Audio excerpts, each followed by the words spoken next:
আমার শর্ত তোমাকে মানতেই হবে খড়ি। তুমি যদি আমার কথা না শোনো তাহলে আমি কিন্তু বাড়ির সকলকে সব সত্যিটা জানিয়ে দেবো। এমনকি আমি এক্ষুনি ঋদ্ধির হাতে এই রিপোর্টটা তুলে দিতে বাধ্য হব। প্লিজ তানি, আমি যে তোমায় রিকোয়েস্ট করলাম, তুমি বলো না তোমার কি শর্ত আছে বলো। খড়ি, আমি চাই তুমি অপারেশনটা করাও, সুস্থ হয়ে ওঠো।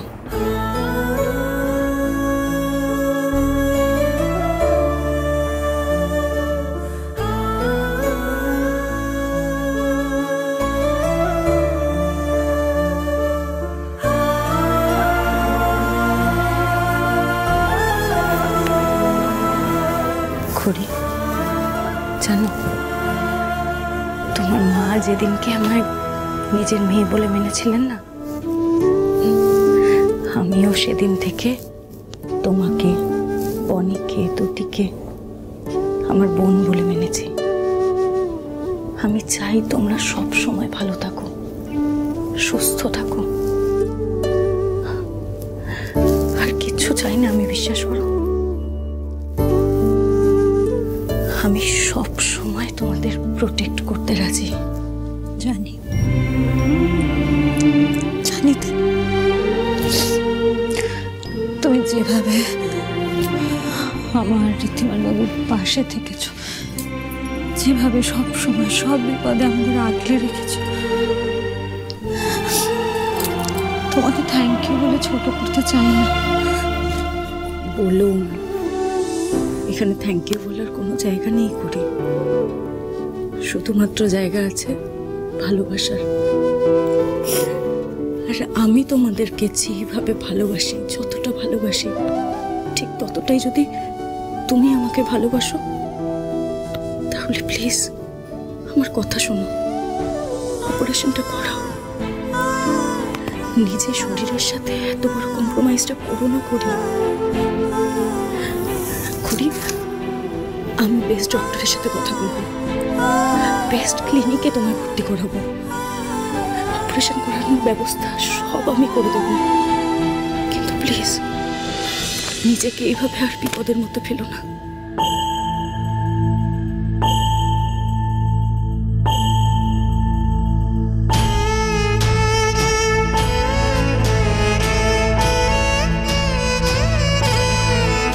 তোমার বন্ধুকে ছেড়ে আমি আর কোথাও যাবো না তাই। হ্যাঁ, এই রিপোর্টটা দেখে আমি ইনিশিয়ালি খুব ট্রাবলড হয়ে গিয়েছিলাম, খুব ভয় পেয়ে গিয়েছিলাম আসলে, কিন্তু আর না। ঋদ্ধিমান বাবুর ভালোবাসা আমাকে ঠিক জিনিসটা বুঝতে শিখিয়েছে, ঠিক পথটা দেখিয়েছে। নিজের ভালোবাসার জন্য, নিজের ভবিষ্যৎ সন্তানের জন্য এই লড়াইটা তো আমাকে জিততেই হবে, তাই না?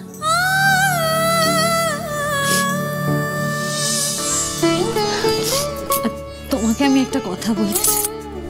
হ্যাঁ, এটা ঠিক যে তুমি ঋদ্ধিমান বাবুর বন্ধু হয়ে এসেছো আমার জীবনে, কিন্তু আমি আজ একটা বন্ধু পেয়েছি জানো। তুমি যেভাবে আমার সুখে দুঃখে ভালো মন্দে যেভাবে আমার পাশে আছো, থ্যাংক ইউ।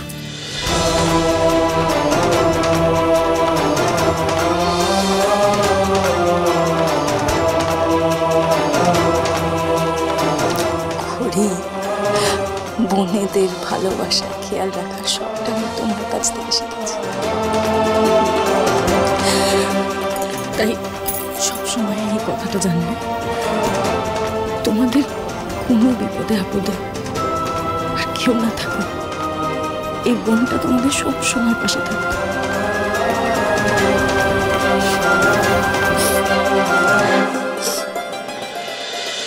আমি কালকে আমার শরীরটা হাসপাস করছে, আমি তো বাইরে থেকে হেঁটে আসি। হ্যাঁ কোথায় যাবে? কোথায় যাবে? যা হাঁটার এই ঘরে বাইরে যাওয়ার কোনো দরকার নেই। মইনাক দা, তুই তো ডক্টর বল, তুই তো বোঝা না এইটুকু জায়গায় হেঁটে হয় না, বাইরে থেকে একটু বড় করে হাঁটতে হয়। ভাই হাঁটাটা ইম্পর্টেন্ট, ঘরে না বাইরে সেটা ম্যাটার করে না। ডাক্তার বলে দিয়েছে তার মানে ঘরে ভেতরেই হাঁটতে হবে। তোর কোম্পানি লাগবে, চল আমি হাঁট। কি করছিস তুই? দাঁড়া, এমনি হাঁটিস না। এই দাঁড়া দাঁড়া দাঁড়া, বলে দিচ্ছি। হাঁট হাঁট হাঁট। স্টেপ সাউন্ড করে দিলাম। এই দেখ বাড়ছে, এই দেখ বাড়ছে। কিন্তু এইটুকু জায়গা আবার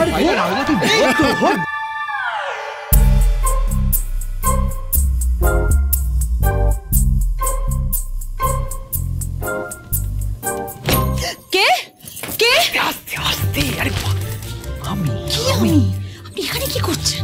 আজ না কাল রাত্রি? আপনি কি এতটা সিরিয়াসলি নেবেন নাকি কাল রাতে? অবভিয়াসলি প্রচন্ড সিরিয়াস একটা নিয়ম, কেন মানব না, মানে এটা তো প্রথমবার বিয়ে হচ্ছে না।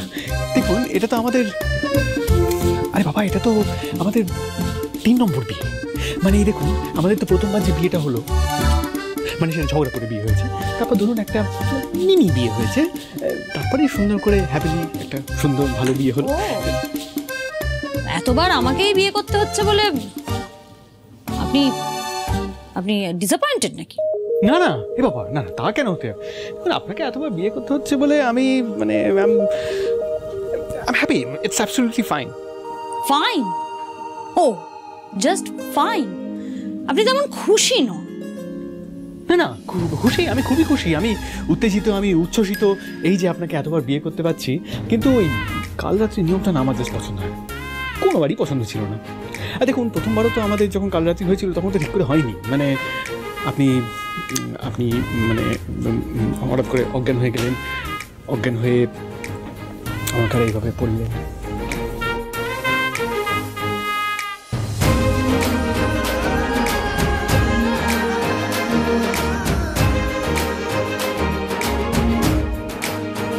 মনে আছে?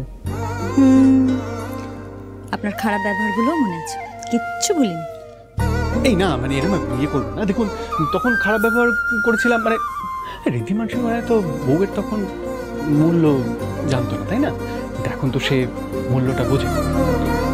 আর এমনিতেও ওই বাস স্ট্যান্ডে আপনি কি আর বলতে বলতে বললেন না, সেটা না জেনে আমার ঠিক হচ্ছে না।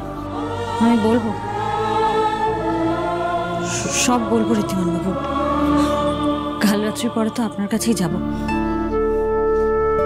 কিন্তু দেখুন এই যে আমি এত সিরিয়াসলি কাল রাত্রির নিয়মটা মানছি আর আপনি যে মানছেন না, এতে কিন্তু দুজনেই কেস খাবো, কেলেঙ্কারি হয়ে যাবে। আরে কিচ্ছু কেলেঙ্কারি হবে না। শুনুন এই যে আমাদের ঘনিষ্ঠতা, এটা বাড়িতে সবাই চায়, এটাই পছন্দ করে।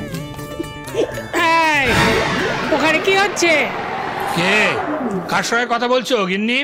দেখলেন দেখলেন তো, বাড়ি শুদ্ধ সবাই আপনার বেহায়াপনাটা জেনে যাচ্ছে, মান সম্মান তো কিছুই রাখছেন না। আমি কি করে জানবো? ওদের তো আসার কথা নাই সবাই। ঠাম্মি দাদু, হ্যাঁ এই যে দেখো, তোমার বড় নাতি আর বড় নাত বউ দুজনে মিলে কাল রাত্রির কোনো নিয়ম কানুন মানছেই না।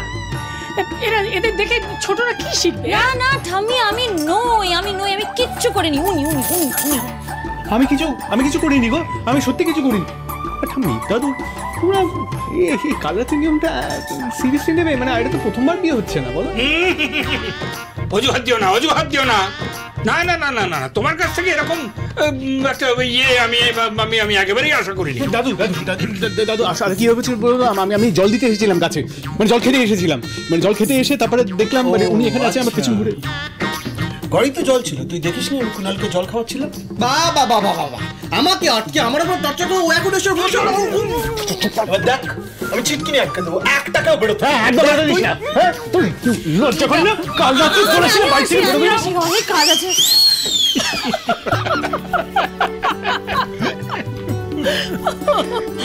ভগবান যেন এই দুটোকে এরকম মিলিয়েই রাখে। রাখবে রাখবে কি জানো, আমার বড় নাতিটা সে তো আমার মতোই হয়েছে, মানে একটু রোমান্টিক টাইপ আর কি।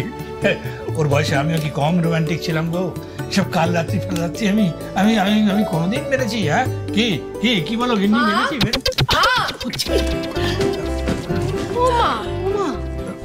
আপনারা দুজন এখানে কি করছেন?